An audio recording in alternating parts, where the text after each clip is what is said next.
அதிரந்தம் தொட்டு மீதம் மிச்சம் இன்றி சேர்ந்தால் அது ஆலிங்கனம் அச்சம் வெக்கம் விட்டு அந்தரங்க பூஜை செய்தால் அது ஆராதனம் கோலங்கள்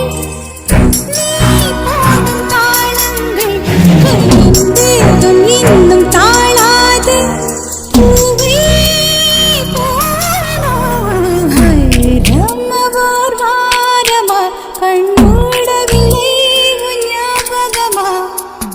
தூங்காமல் வாடும் நாட்களில் பூங்காற்றை